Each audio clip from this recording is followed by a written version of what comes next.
5ই আগস্টের সফল গণঅভ্যুত্থান পরবর্তী যে অবস্থা, সেই অবস্থা না হলে হয়তো আমি ন্যায় বিচার পাইতাম না। আমি আল্লাহর কাছে শুকরিয়া আদায় করছি।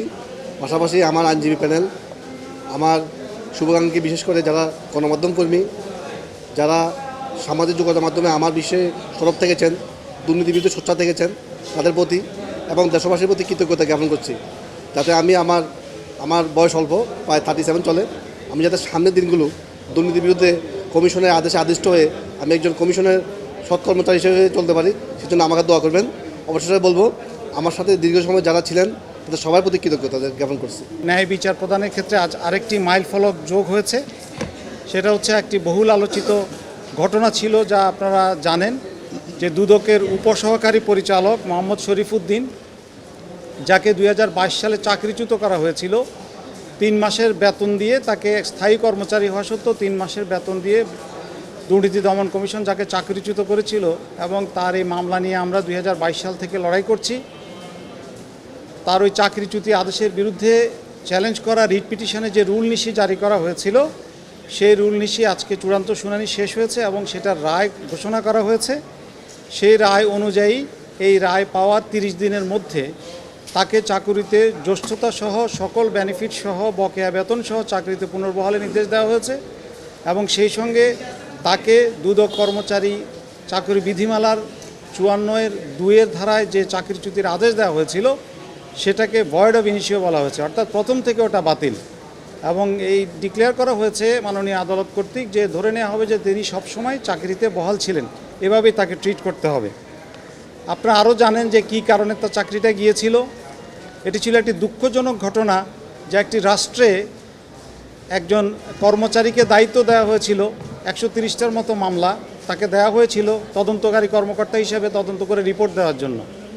এরই ধারাবাহিকতায় সে কক্সবাজারে ভূমি অধিগ্রহণ বিষয়ে যে 3.5 লক্ষ কোটি টাকার ভূমি অধিগ্রহণের বিষয়ে সে তদন্ত করে। সে তদন্ত করে 30/6/2021 তারিখে 620 পৃষ্ঠা একটা রিপোর্ট দাখিল করে, এবং সেই রিপোর্টে কি বিপুল পরিমাণ রাষ্ট্রীয় অর্থ আত্মসাৎ করা হয়েছে, ক্ষতিগ্রস্তদের না দিয়ে কারা কারা জমির দাম বাড়িয়ে নিয়েছিল এবং এই টাকা কীভাবে আত্মসাৎ হয়েছিল, সেটা সে 620 পাতার রিপোর্টে দাখিল করেছিল। এই আশা দাখিল করেছিল যে রাষ্ট্রের আত্মসাৎকৃত টাকা যারা ফেরত পাওয়া যাবে, যারা আত্মসাৎ করেছে তাদের বিচার হবে এবং সে রাষ্ট্রের জন্য কাজ করার প্রতিদান হিসাবে রাষ্ট্রীয় স্বীকৃতি পাবে। অথচ এই রিপোর্ট দাখিল করার কিছুদিনের মধ্যেই তার উপর ভয়াবহ বিপর্যয় নেমে আসে। প্রথমে একের পর এক শোকজ দেওয়া হয়, পরবর্তীতে শোকজের পরে প্রথমে বিভাগীয় মামলা নম্বর 6 দায়ের করা হয় তার 2021, তারপরে বিভাগীয় মামলা 8 দায়ের করা হয় এবং বিভাগীয় মামলা 9 দায়ের করা হয়। 8 এবং 9 একই তারিখে দায়ের করা হয়, 6টা আগে দায়ের করা হয়।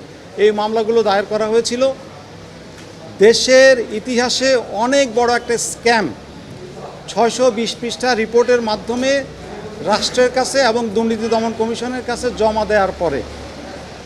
অত্যন্ত দুঃখজনক, সে অনেক সেন্সেশনাল মামলা তদন্ত করেছে। যে মামলাগুলোর মধ্যে আরেকটি অন্যতম মামলা ছিল রোহিঙ্গাদেরকে এনআইডি এবং পাসপোর্ট দেওয়ার ক্ষেত্রে দুর্নীতি, এবং 20টি মামলাও সে দায়ের করেছিল। এরপর যখন তার চাকরি চলে যায়, আপনার টেলিভিশনে আপনারা সাংবাদিকরা যেই পরিমাণ সমর্থন তাকে দিয়েছেন, প্রিন্ট এবং ইলেকট্রনিক মিডিয়া, এটা ছিল নজিরবিহীন। একটা অমানবিক জীবনযাপন করে যাচ্ছিল সে। আপনারা তাকে দেখলেই বুঝবেন, তাকে একটা দোকানে চাকরি করতে হয়েছে, তবুও তার চাকরি ফেরত পাওয়া যায়নি এবং কারো মন গলানো যায়নি।